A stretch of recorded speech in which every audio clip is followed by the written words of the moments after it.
If you've spent years, maybe even your whole life in the mental health system, then you know the drill. You know the language, the labels, the diagnoses, and that quiet, nagging feeling that something inside you is just broken. If you've ever felt trapped by that story, then this explainer is absolutely for you. I want you to just let this sink in for a second. This is the core belief of a framework called the Unity Method. And it's a huge departure from how we usually talk about mental health because it starts by throwing out that one big fundamental assumption, the one that says you're broken in the first place. Okay, so let's dive right in. Let's talk about this brokenness myth. For decades, psychology has leaned on diagnostic labels. And look, sometimes they can be helpful, right? For getting insurance, finding a community. But for so many of us, they can start to feel less like a tool and more like a life sentence, a psychological cage we didn't even know we were building. This slide right here captures the entire shift in just 2 questions. The traditional pathology model, the one most of us are used to, it starts by asking, what is wrong with you? It automatically assumes there's a defect. But the Unity model, it completely flips the script. It asks, what happened to you? And that one tiny change in the question, well, it changes everything. It assumes you're a whole person who has just been adapting to your experiences. And this is the fallout from that first question, isn't it? When your identity gets tangled up with your diagnoses, I am bipolar or I am borderline, it can lead to this deep, internalized shame, a feeling of hopelessness that this is just who you are forever. And let's be honest, it can make you want to just check out from the very systems that are supposed to be helping. So, what's the alternative? This brings us to a new story, a completely different way of looking at things, and it's all founded on this incredible idea of wholeness. It's a fundamental shift in perspective that really changes the whole game. At the heart of this new story is the concept of innate wholeness. It's the principle that you are not a project that needs to be fixed. Think of it this way. Your ability to heal and grow, that's part of your factory settings. The trauma, the pain, the diagnoses, those are things you've experienced. They are not the essence of who you are. They don't erase that core wholeness.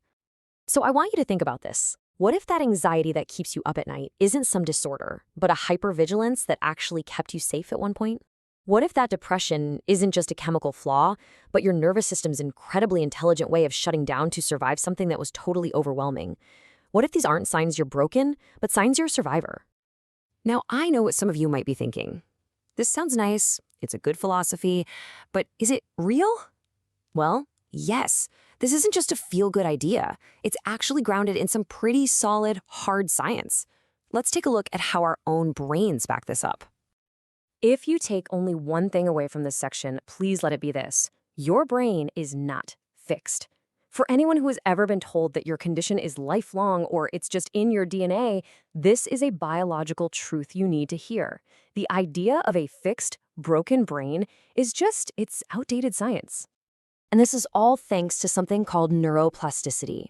You've probably heard the phrase, neurons that fire together wire together. Well, that's exactly it. Trauma can create these really deep, well-worn pathways in our brain for fear and survival. But, and this is the amazing part, healing, safety, and new relational experiences can create new pathways. Your brain is literally designed to change. It's what it does. Okay, so we've got the philosophy of wholeness and we've got the science of neuroplasticity. But how do you actually put this stuff into practice?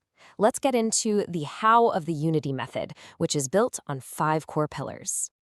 So here's the roadmap. Pillar 1, wholeness over wounding. This is the mindset shift, choosing to see yourself as whole, not as your trauma.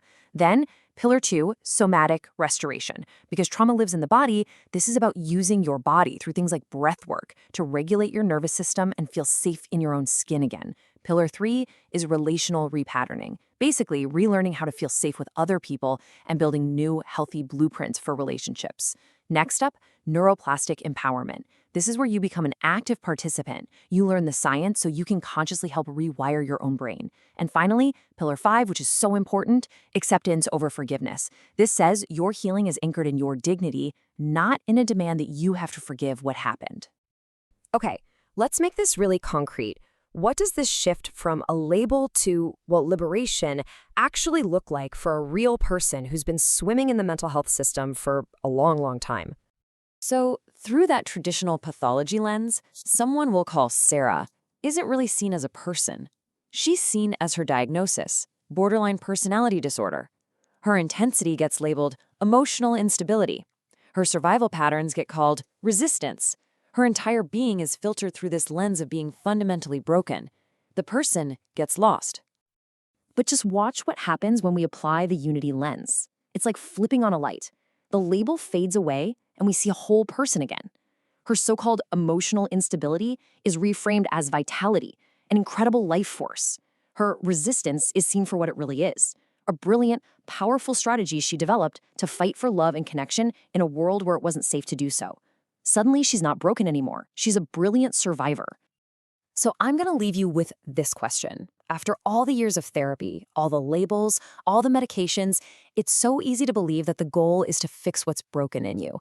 But what if that was never the point? What if this whole journey is actually about remembering the powerful, the adaptable, and the completely whole person that you already are, right now, hiding just underneath the story of your pain?